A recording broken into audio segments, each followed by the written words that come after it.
So for the cold compress procedure, first we will review the patient's record and the doctor's order. So ma'am, may I please know your name and your birthday? My name is Patricia Miloka Olivan and my birthday is on November 18, 2001. So after confirming the patient's name and birthday, we will now gather the equipments needed.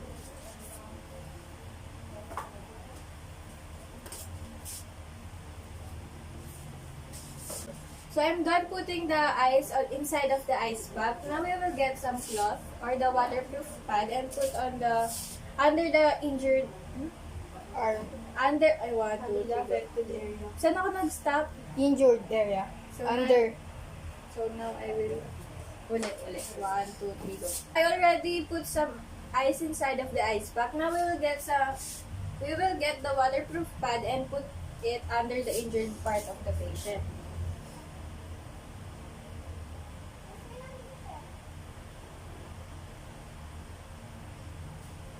And after that, we will put the ice pack. Ma'am, okay lang po ba? So now, ma'am, I will be back after 15 minutes.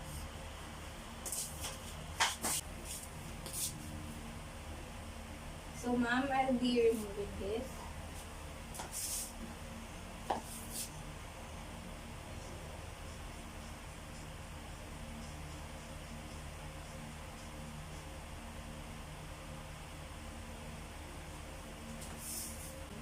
Ma'am, okay na po ba yung arm mo? So, after all the assessing, remove the equipment from the patient's room. So now, we will be doing the hot water bag procedure. But before we proceed to the procedure, I'm going to inform you that I'm already done doing the hand washing procedure. So now, we assemble all the materials such as hot water bag, which is this, the towel, and the improvised cotton flannel. And then the improvised bath thermometer and the pitcher, of course, with the hot water. So place the towel under the hot water bag. And then to check if there's any leak, pour a small amount of water.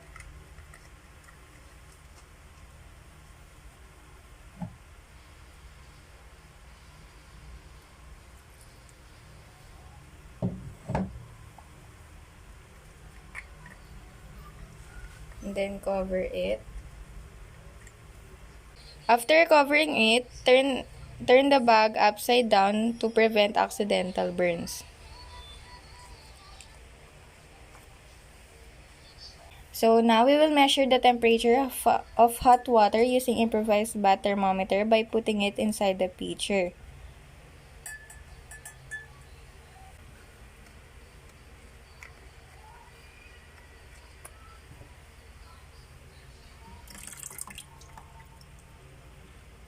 So after that, put the hot water into the bag until it's about 1/2 to 2/3 full.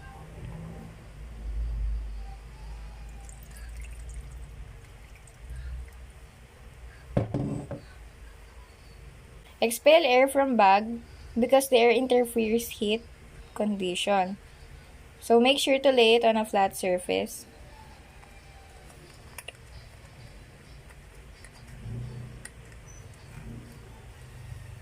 So turn the bag upside down to check if there's any leak. And then wipe the bag with the use of the towel.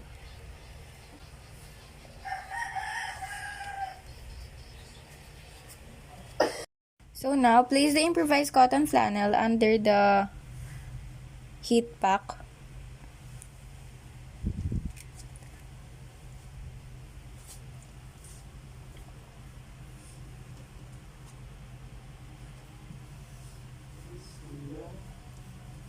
So make sure to do this in an envelope style.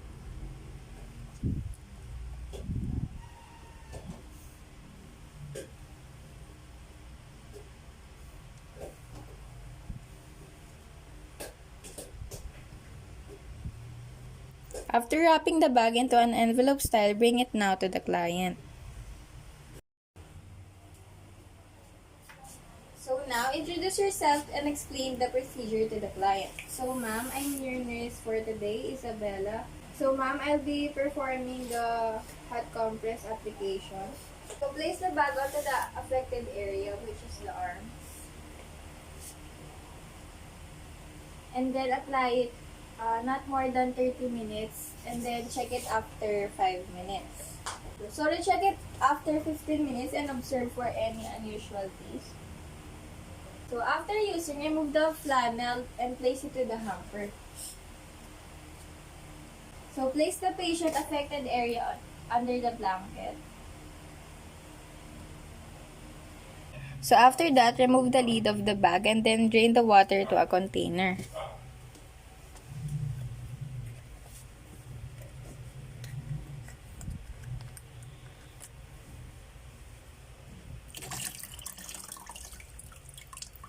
And then close the lid of the bag and then wash and rinse and then wipe to dry with the use of towel to protect the bag from moist.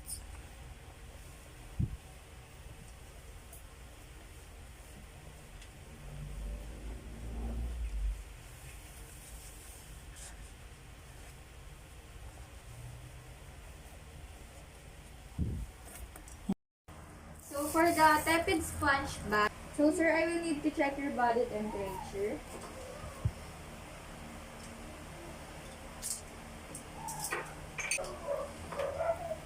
Sir, can you please lift your arm?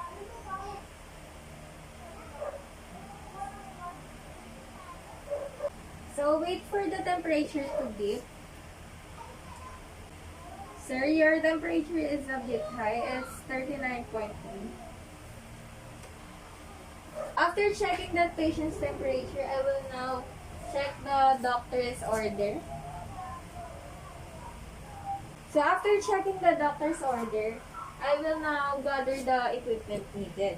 So the procedure, it must be done for at least 30 minutes to be effective. And also, constant monitoring of the patient's body temperature is essential so that it does not drop below normal.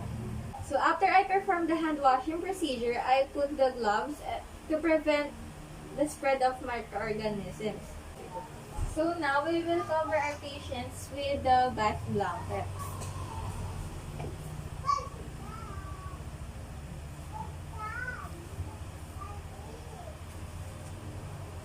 Respect the privacy of the patients. And we will remove the thin layer.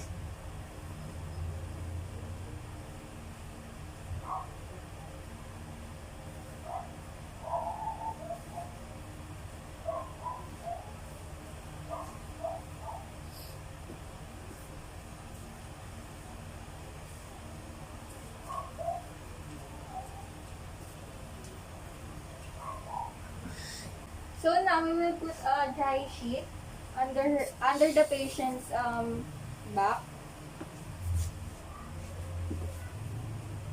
Sir, can you please put your hands in here? Can you please lift your leg?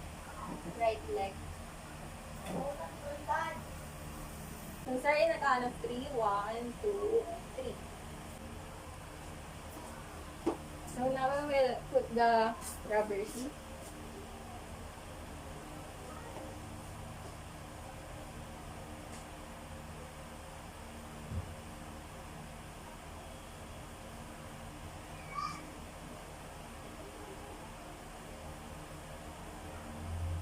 So sir, okay na po.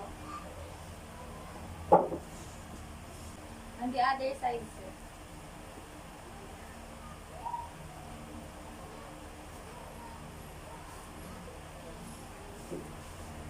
So now that we know the patient has fever, we have to use the tepid water.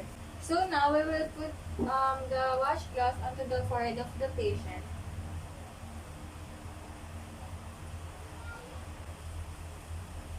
And we will do this to 20 to 30 minutes.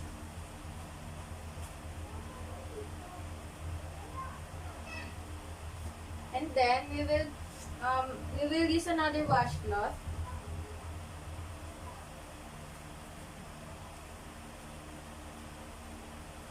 And fold it into meat.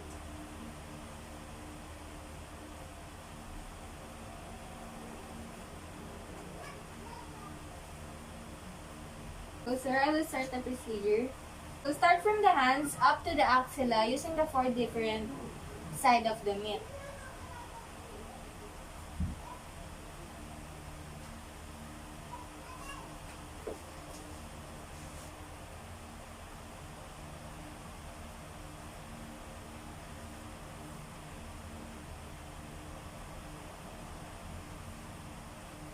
And do the same procedure on the other hand.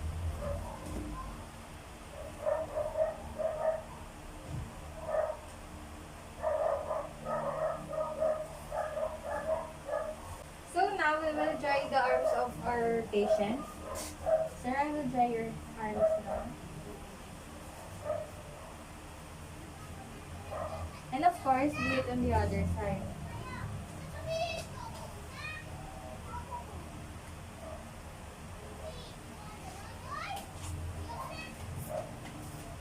So now we will proceed to the legs.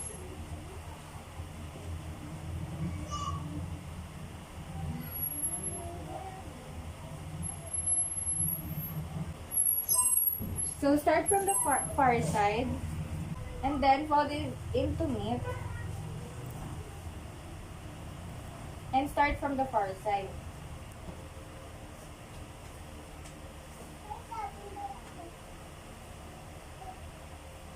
Down to the toe of our patient.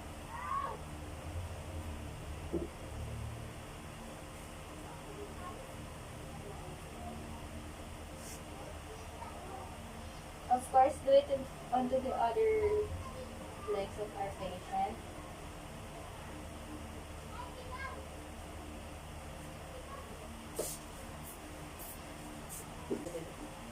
Now we will dry the legs of our patient.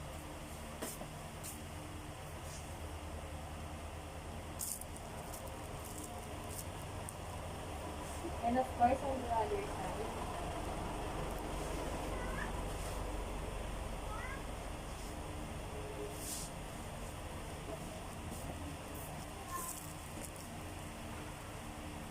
So now that we are done with the legs and arms of our patient, we will now proceed to the back and his buttocks. Ask the patient if he can cross his arms. Sir, can you please cross your arms?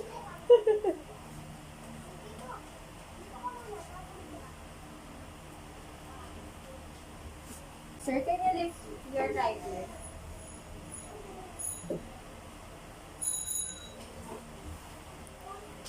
So, count to 3 when turning the patient. So, sir, I will now turn you. 1, 2, 3.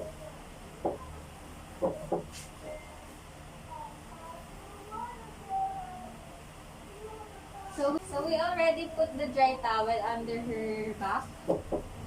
And then, using the same procedure, I will be sponging the back of the patient. So, we will get the washcloth.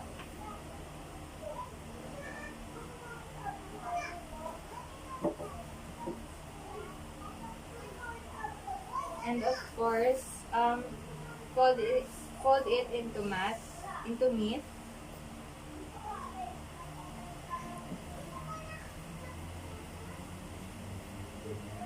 So we will start from the buttocks up to his back using the 4 different sides of the meat.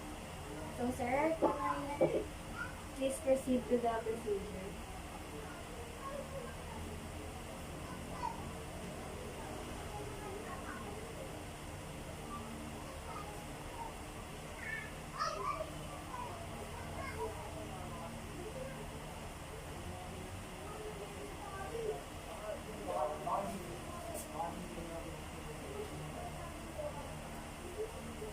So, position your patient on her comfort position.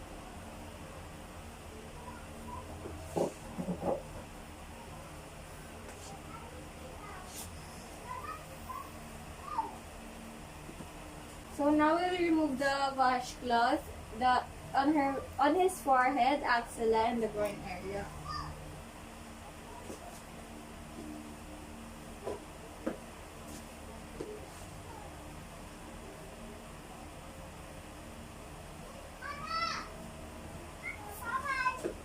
So now we will check the patient's temperature to see if there's any changes. Sir, can you please lift your arm?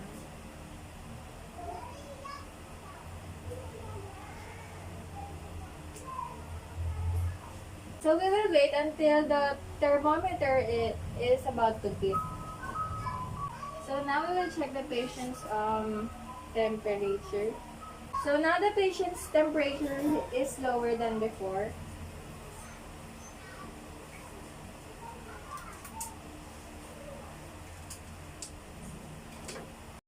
So again, we will continue the process once again. So after that, check the patient's temperature. For the patient's temperature, it should be normal.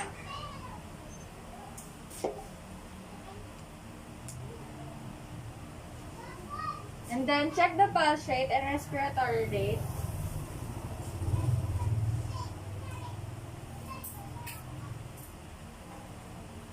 While waiting for her temperature, we will now check the pulse rate.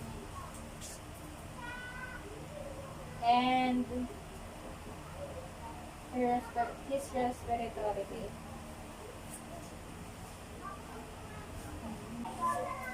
So the temperature is normal.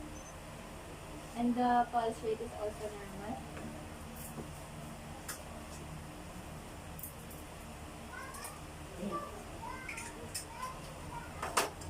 So now we will check the blood pressure of our patient.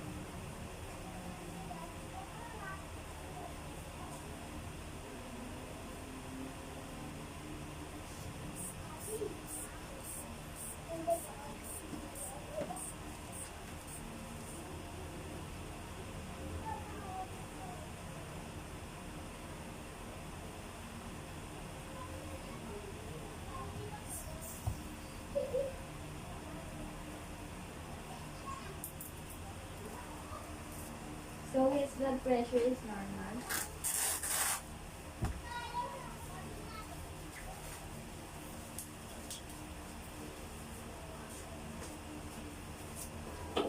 So that is the tepid sponge procedure.